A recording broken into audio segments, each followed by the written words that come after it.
All right. Hello and welcome, everybody. We are live now. Thank you for joining us for our final installation of the Docker AI Machine Learning Hackathon live stream. I'll admit it's both a little exciting and sad that it's the last one as part of this series, but we are super excited to be here to announce the winners of the hackathon. In case you're new to this series, my name is Michael Irwin. I'm part of the Docker DevRel team, and I'm joined here with my co-host Per. But you might also notice that we've got some other special guests here with us.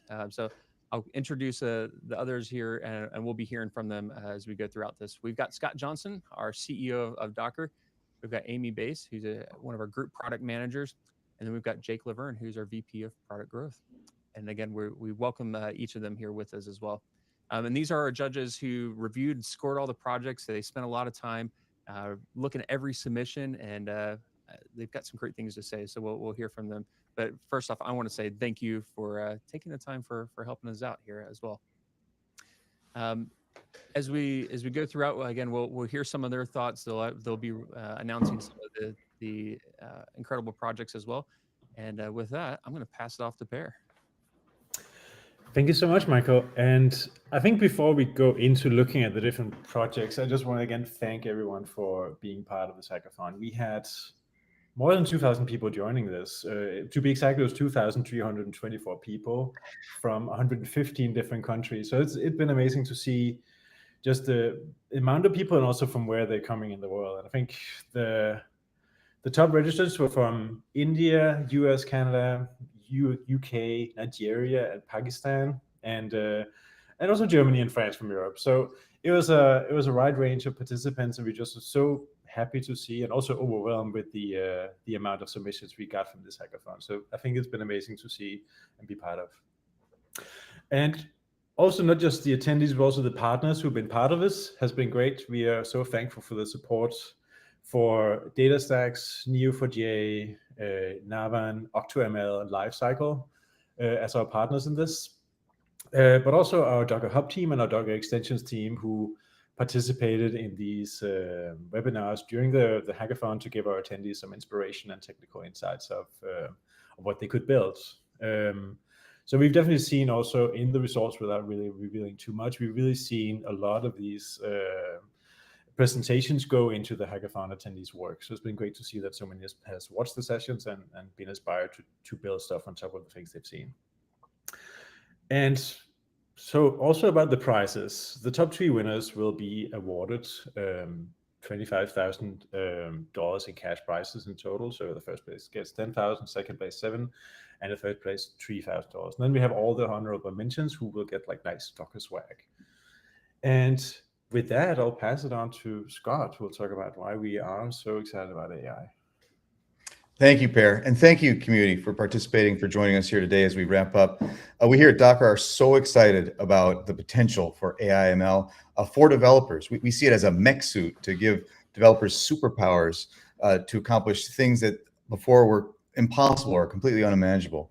It's one of the reasons we launched the Gen AI stack a month ago at DockerCon, because we could see that if we could provide this power to developers so they wouldn't have to cobble together different pieces and figure out configurations and wonder if the images are safe or not, that we allow them to just focus on developing apps that leash this power, that bring in this power of Gen AI, that they could just break out into fantastic examples of applications and new innovations that heretofore were completely unimaginable. And that's why this hackathon is really a great progression of that, and that we've been able to see what you all have taken up in terms of raw technology and turned it into fantastic innovations that beforehand we had no idea or no preconception of what could be done. And it's just a great example of when you give developers powerful tools, they can build and make and create and innovate in ways that couldn't even envision or couldn't even imagine before. So thanks so much for joining. Thanks so much for the energy. We're really looking forward to announcing the winners. So with that, Amy, over to you. Yeah, this was one of the most fun hackathons I got to judge. It was really cool to see everything everyone created. In total, we got 81 project submissions from 30 countries. Like, that's huge. It was great to see the global participation in the hackathon. So I want to shout out to the countries with the highest number of submissions. We had India, United States, Indonesia, Canada, Singapore, Poland, and Sweden. I really, really did enjoy judging the projects and seeing the creativity, the innovation from so many of you. So I'm going to turn it back to you, Michael, and let him get this going. Yeah, absolutely. And I'm going to quickly pass the baton off because we want to get to the winner. So Jake, can you start us off with some of our honorable mention? Yeah, for sure, Michael. There were so many fantastic projects that we had a hard time narrowing it down. So we actually expanded our honorable mentions to 16 projects, all of them getting swag prizes. That's 4 more projects than we had originally planned. And I just wanted to call out some of the highlights of a few really innovative projects that we saw. Dataficial, generating synthetic data sets. It can be hard to generate these, but also very valuable for AI/ML fine-tuning, as well as more general testing scenarios. And with Dataficial, you can generate these data sets right from inside Docker Desktop, which is really cool to see. Docker ML Studio lets you build out PyTorch machine learning models without coding, also in Docker Desktop. And the really nice thing here is that Docker ML Studio really tries to break down and lower some of the barriers to getting started with machine learning. And so that was impressive to see. And then Chiral AI, as a product leader, this one was right up my alley. Chiral lets you chat with product requirements docs. It lets you create tickets in real time from those docs. I mean, honestly, who likes writing tickets? So any way to cut down that time is a win in my book. And this project was so creative. But really, congratulations to all 16 honorable mentions. Kudos and well-deserved. Back to you, Michael. Awesome. Thank you, Jake. And again, congratulations to all of the honorable mentions as well too. Again, it was hard to narrow it down, so we just had to open up the poll and add some more winners to it as well. So super exciting. And now it's time to get to the top 3, what everybody's here for. And so what we're going to do is we're going to announce each winner, and I'm actually going to get to start off with the 3rd place winner. And what we'll do is we'll announce the winner, and then we'll, as part of their submission, each of them had to submit a video demoing off their project. And so what we'll do is we'll announce the winner, and then we'll actually watch their demo video so that you can hear from their own words what their project is all about. So with that, on to our 3rd place winner here. And, you got to have a drum roll, right? So, all right, our 3rd place winner is Dionysus. And so with that, we will pull up his demo video. Hey, what's poppin'? I'm Elliot, a web developer from Singapore, and today I'm going to showcase the project that I've built here called Dionysus. So what Dionysus is a power tool for any developer that is collaborating on a code project. Here I have a sample repository called Chat PDF, and it's just like a SaaS application where you're able to chat with a PDF. And yeah, so you can like drop a PDF here and you can chat with it using vector embeddings. And what I'm going to do here is I'm going to create a new project within Dionysus. I'm going to call it Chats PDF. And then we can link it up with our repository. So I'm going to copy the link and just paste it in here. And this does a lot of things in the background. First, it will try to use LangChain to actually scrape all your GitHub repository, all your files into the repo, and you'll summarize them up. And then using OpenAI embeddings, we're going to convert them into vectors and store them into PineConeDB, a vector database. So we're actually making a retrieval augmented generation model for your GitHub repository. So the first thing here is it's actually able to generate documentation of your code just from looking at your repository. So here we have a full-fledged editor, right, where you're able to edit it. It's a Markdown editor, right? You can see the different sections that the AI has generated. So it gives you an introduction of what the project is about, and it gives you some instruction on how to get started with it, like cloning the repository, navigating into it, and all of these are repository specific. The next part is you're able to ask it any question you want about the code. Let's say I'm tasked with a new feature of like changing something about the AI conversation. So I might ask like, hey, which file with the AI about the PDF, right? And so this is a valid question, and because I'm a newcomer, I might not know where the project, the code lies in. I can just ask this question to Dionysus. It's able to give me the answer. So it can say that the file that contains the logic lies in the chat component.tsx file, right? Which is correct, right? Right. And all of these questions are stored in a history log, so everyone can see it at the same time, right? So I can ask another question, like let's say, which file should int the PDF viewer, right? So I'm gonna ask this question. So we have a PDF viewer here, and what it does is it's gonna try to look at the context, right? Look at this. It's able to answer with context about the code base. So it's telling me that I need to change the source/component/chat component .tsx file, which is absolutely correct. And there's also, we generated a flowchart diagram of your code base, your file tree. So we are using Mermaid.js to actually generate all this. So this is a one-by-one accurate representation of your file tree. So instead of looking through the file tree, you're able to just come here and have a very big overview of what the project looks like. So I can see that, oh, under this components folder, I have 1, 2, 3, 4, 5, 6, 7, around 7 components. I can just have a very nice overview of what the code tree looks like. The AI is able to pull in all your commits from a repository, and using AI is able to look at the diffs in your commits and generate a AI summary based on the commit. So all of this, like, you can see that these are my commit messages, but these gray tags here are what AI generated based on just looking at the commit diff file. And what I can do here is I can pull commits so that I can see the most updated commits. And let's actually try that out. If I come down here to my, so let's say I can add like a change that says, hi, this is a test change, exclamation mark. I'm going to commit the changes and just update with me.markdown, right? With that, if I come back to my Dionysus and press pull commits, look what happens.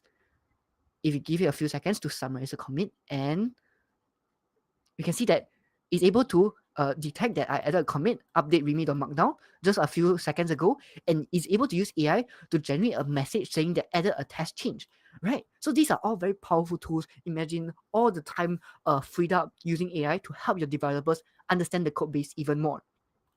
And this is still not the most powerful thing about the project yet.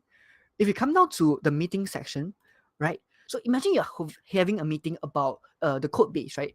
And then you already finished and recorded a meeting. What you can do is you can upload a meeting. So I'm going to link this down in the description so that you can test it out yourself. But you could theoretically upload any MP3 files, right? So in this case, it's like a 30-minute audio recording of our meeting. And I'm going to just wait for a while and come back when it's done. So it's going to take about a minute or so. And we can see the meeting has been processed. And look at the power of this. We're able to read in the transcript from the MP3 file and is able to generate all the key issues and key topics that's been talked about in the meeting. Isn't that amazing? I can click on the details. I'm able to see the summary of the key point. So I can ask for further clarification. Like, let's say I come down to like reviewing the build board, right? So as we're reviewing the build board, and then this is a quote from the meeting. So I can ask like, what is the build board about, question mark. So I'm going to send the question, and Diogenes, with the context of the meeting, is able to answer the question with respect to the meeting. And yeah, so if I come back to home, I can even invite another member. So I just need to copy this link.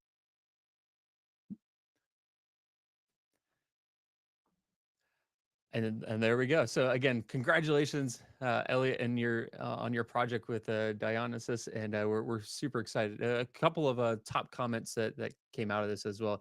It's a fantastic developer collaboration platform that, as you started to see there, it streamlines a lot of the different pieces that are needed to do development, from code documentation, code-based search, the meeting transcript segment we were seeing there at the end. And again, we were just impressed with how he really focused on improving the developer workflow. Amy, I'm going to turn it over to you. What stood out to you when reviewing this submission? Yeah, it was just, for me, it really felt like a full platform experience. And then I looked at the submission and I realized it was only built in 5 days before the deadline. I was like, whoa, that's crazy. And it was really, really impressive. Meeting notes are definitely something that are a pain point for me. So I really kind of. Absolutely. All right. And again, congratulations, Elliot, on your third place finish here. With that, Amy, I'm going to pass it over to you for the second place announcement here. Yeah, so in second place, I'm waiting for Michael's. Say I don't have fancy drum rolls like Michael, but it is Seamless ML, a Docker-powered serverless model orchestration. This is a demo for SAM-ML template that helps data scientists and machine learning engineers to streamline their onboarding experience on Lambda while deploying ML applications for serverless inferencing. We have created 4 separate templates, and we would be demoing scikit-learn in this video. And we expect developers to be successful within the first 10 minutes of trying out our tools without any prior knowledge to SAM or to Lambda. So developers can simply get started with the SAM minute process. And here they can select the templates that will be deployed to GitHub soon. For now, I'm just going to give them a local path. And here now they can select the defaults or create their own project name. I'm going to call it SAM demo templates, and I'm going to just go on with the default for rest of the configuration. And now the SAM demo template directory has been created. Now I can simply build the application. This should take 5 to 10 seconds. And now that the application is built, I can actually test it using the SAM local invoke process. And there's already an event JSON present with an image of a digit. And this is a digit classifier model. And then it gives me a prediction with the local invoke. And to look at the code, I can now open VS Code. And here, as you can see, it follows the default SAM structure for the Hello World application. But instead, we are providing a digit classifier model out of the box, which is the Hello World for ML engineers. And there's a Docker file that sets up the entire application and the prediction code. We are already populating the event JSON, and we create an endpoint called classifier digit. Everything is available in template.yaml if anyone's interested in exploring it further.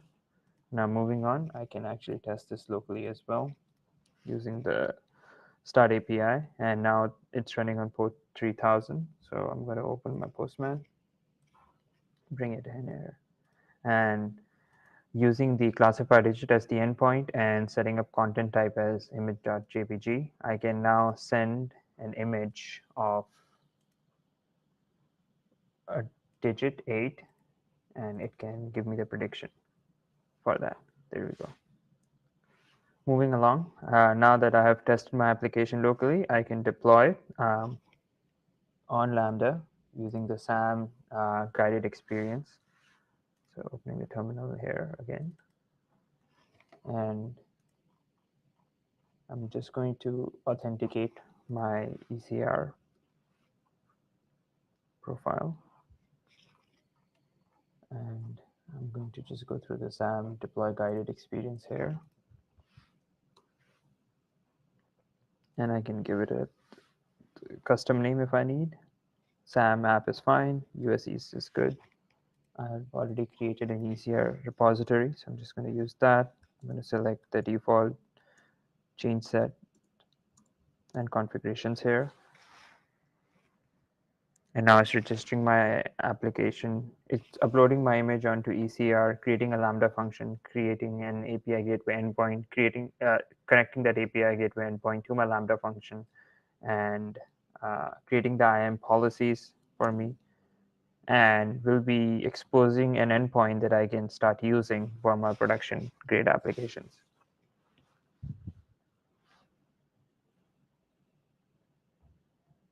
So this process normally takes around 25 to 30 seconds.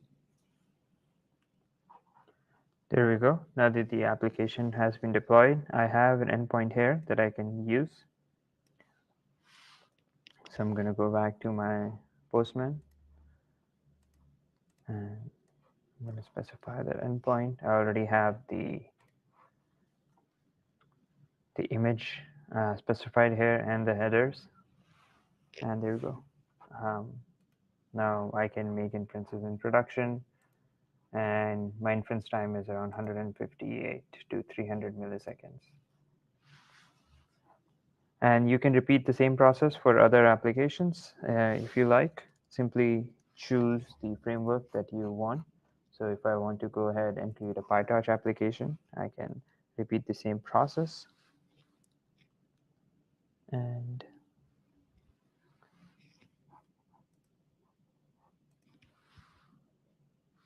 in the SAM init.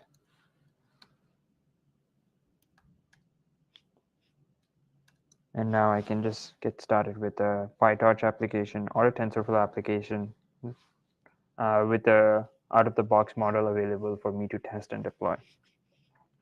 Thank you.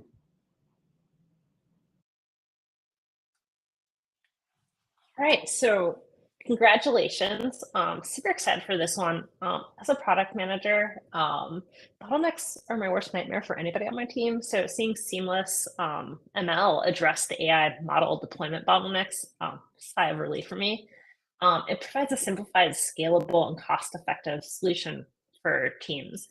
Leveraging Docker and serverless technologies, it was easy to deploy machine learning models as scalable API endpoints, and it abstracts away the complexities of server management, load balancing. And I really thought the team really successfully reduced deployment time from hours to minutes, which, like, who doesn't appreciate? And it was easy to create a local testing setup for cloud-like deployments. And so what I really liked most about this project was how it facilitated a way for both developers and data scientists to get back more time for innovation. Like, that's the fun stuff. Yeah, just chiming in, Amy, I couldn't agree more. This was a great project. It was a really great example of the power of containers all the way from development to production. I mean, especially the fact that they created an optimized container just for Lambda. I mean, I think this was a really strong demonstration. All righty. And so now it's time for Fantastic. Well, shall we move on to the last and final first place? Are we ready? Is that ready? All right, so it's time for the top prize winner. Michael, are you ready for the draw? Let's do it. In first place, we have, drum roll. I can hear it, but I'm sure it's there. Drum roll, ready? It's Signal One.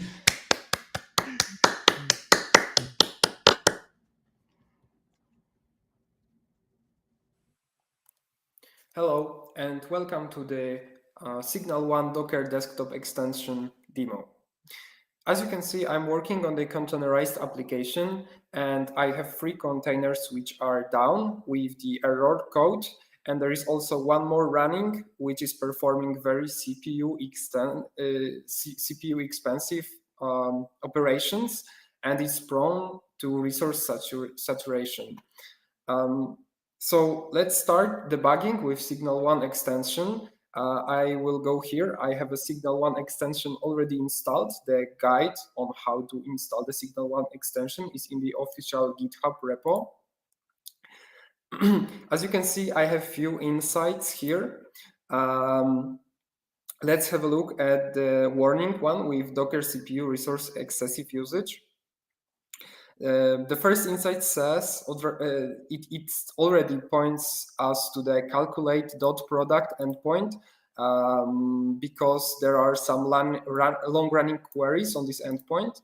And as the endpoint name says, it just calculates dot product of matrices in the loop. So yes, it's CPU expensive.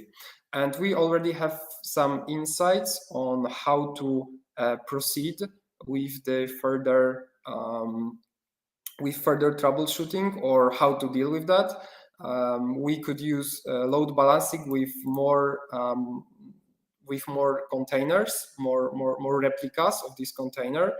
But we know where to start the investigation, and this is same for critical insights as well. Let's go here. We can see that there is a function test, and in this function test, we are trying to get the test1 key from testdict, and it throws the key error.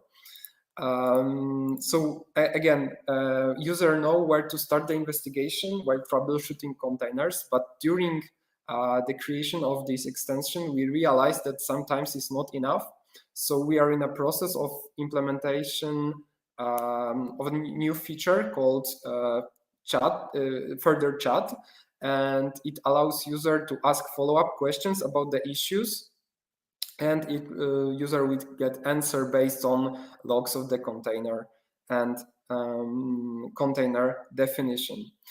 There is one more example which shows that that insights are working well with Docker, because as you can see, we have issue that the file is not found.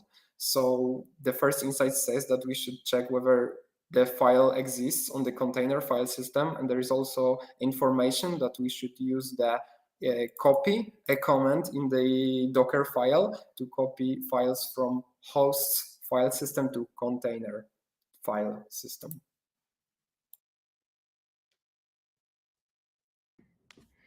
So a round of applause for this project, right? Just fantastic. The power of AI to improve the developer experience, right? Like in this case, AI-powered debugging. This project takes in all the data, metadata, events, error messages across all the, looks at the behavior of the containers to detect any anomalous behavior, and then through the power of AI applies algorithms to what might be errors, and then surface that in a way that makes it easy for the developer to like fix. And so the project was built in Python, Angular, as you saw. Power of AI to the bear of the problems of debugging helps experienced engineers like really quickly resolve issues, and experienced ones help them almost automatically drop into debugging and really efficiently find and fix problems with their code. So fantastic example of the power of AI applied to the developer experience.